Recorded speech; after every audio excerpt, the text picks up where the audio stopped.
नमस्कार दोस्तों, जय माता दी। नवरात्र में इस बार कलश स्थापना के लिए 2 शुभ मुहूर्त हैं। नवरात्र से पहले बारिश संकेत दे रही कि इस बार मां दुर्गा का आगमन हाथी पर हो रहा है।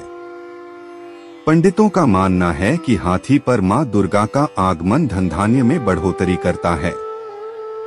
ज्योतिषाचार्यों ने बताया कि सोमवार को घट स्थापना का शुभ मुहूर्त सुबह 6:11 से 7:51 तक रहेगा। इसके बाद दूसरी मुहूर्त में भी घट स्थापना की जा सकती है। सुबह 11:48 से दोपहर 12:36 तक दूसरी मुहूर्त रहेगा। इस बार नवरात्र शुक्ल व ब्रह्मा योग के अद्भुत संयोग में शुरू हो रहा है, जिसका फल उत्तम मिलता है। ज्योतिष के अनुसार बारिश संकेत दे रही है कि नवरात्र में मां हाथी पर सवार होकर आएंगी।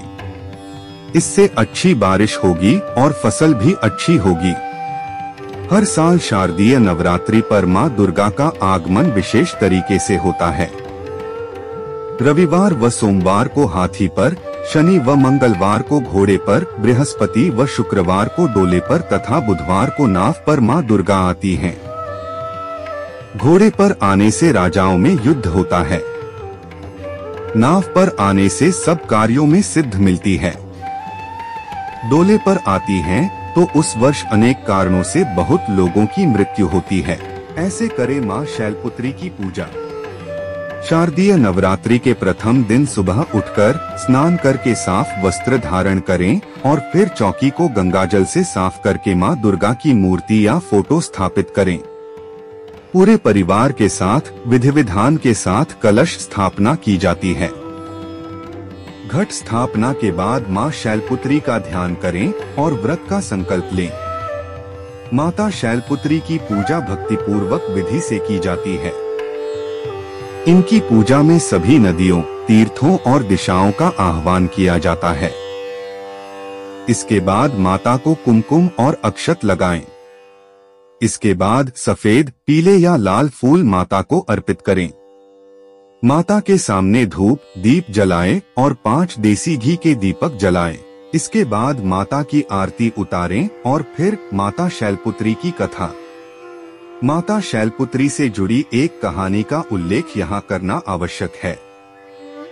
प्राचीन काल में जब सती के पिता प्रजापति दक्ष यज्ञ कर रहे थे तो उन्होंने सारे देवताओं को इस यज्ञ में सम्मिलित होने के लिए आमंत्रित किया, लेकिन अपने जामाता भगवान महादेव और अपनी पुत्री सती को आमंत्रित नहीं किया। लेकिन सती की अपने पिता के यज्ञ में जाने की बहुत इच्छा थी।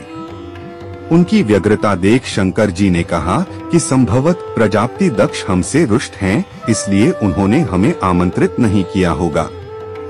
शंकर जी के इस वचन से सती संतुष्ट नहीं हुई और जाने के लिए अड़ गई।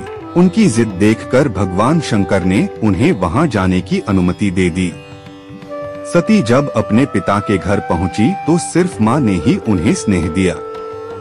बाकी सदस्यों ने उनसे ठीक से बात नहीं की और व्यंग्यात्मक छींटाक्षी भी की। दक्ष ने भी शंकर के प्रति कुछ बातें कहीं जो सती को उचित नहीं लगी। अपने पति का तिरस्कार होता देख उन्होंने योगाग्नि से अपने आप को भस्म कर लिया।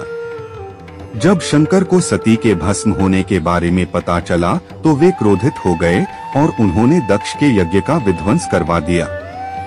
यही सती अगले जन्म में शैलराज हिमालय की पुत्री के रूप में जन्मी और शैलपुत्री कहलाईं। शैलपुत्री का विवाह भी भगवान शंकर से हुआ और वे फिर से उनकी पत्नी बन गईं। माता को प्रिय हैं ये चीजें। पर्वतराज हिमालय की पुत्र होने के कारण माता की पूजा और भोग में सफेद चीजों का ज्यादा प्रयोग करें। माता को सफेद फूल और सफेद वस्त्र ही अर्पित करें। इसके साथ ही माता को सफेद मिष्ठान का ही भोग लगाएं। माता शैलपुत्री की पूजा करने से कुंवारी कन्याओं को सुयोग्य वर की प्राप्ति होती है और घर में धन धान्य की कमी नहीं होती है। माता के इस स्वरूप को जीवन में स्थिरता और दृढ़ता का प्रतीक माना जाता है। शैल का अर्थ होता है पत्थर और पत्थर को सदैव अडिग माना जाता है।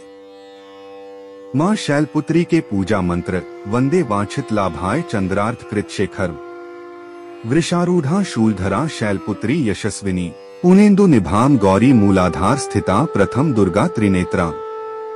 दुर्गा चालीसा, दुर्गा स्तुति या दुर्गा सप्तशती आदि का पाठ करें। इसके बाद परिवार समेत माता के जयकारे लगाएं और भोग लगाकर पूजा को संपन्न करें। शाम के समय में भी माता की आरती करें और ध्यान करें। धन्यवाद। जय माता दी।